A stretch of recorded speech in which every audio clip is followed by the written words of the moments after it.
In business loans, if you have a new project, then bankers would give you term loans. Okay. And that term loans security would be classified into two.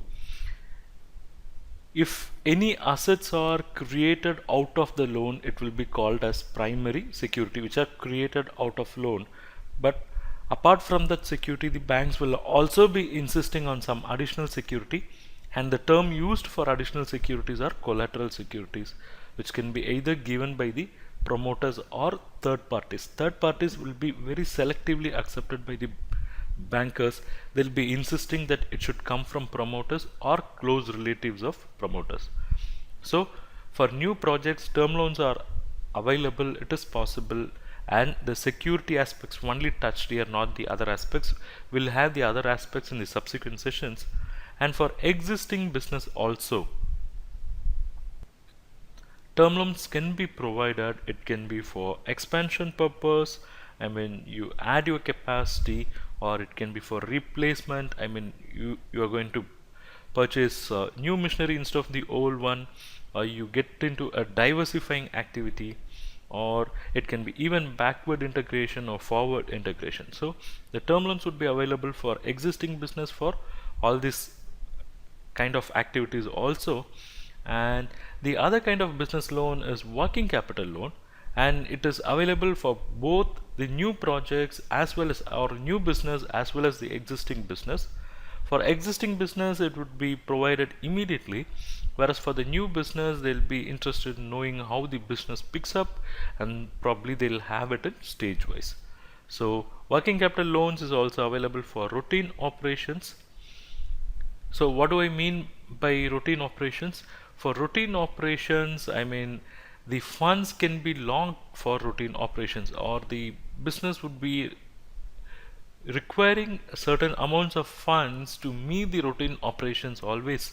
It can be for payment of salaries, wages, rent, power, etc.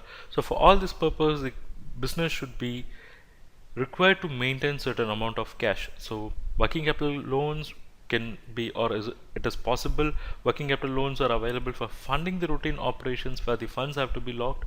And it is also possible that working capital loans can be funded for inventory locking.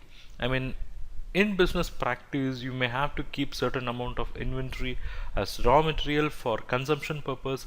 Then some process will be there, so the raw materials will be locked in various stages of process, and finished goods they have to keep on shelf, or they have to keep in warehouse for quite some time before dispatch. So in all these stages, the funds of the business are locked.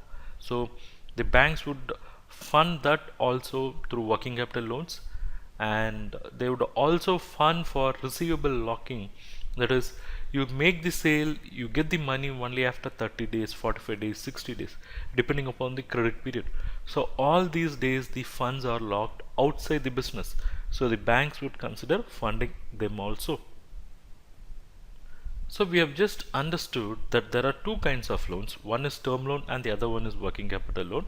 And term loan is available for both new project as well as the existing business projects, and working capital loan is basically for routine operations and the areas where funds have been locked, but that should have some backup security like inventory receivable. That's why the more focus is on inventory receivable and less on routine operations.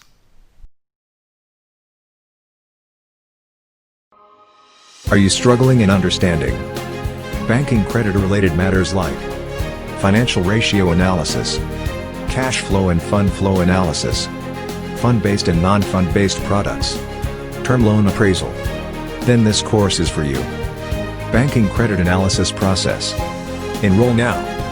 More details in description below.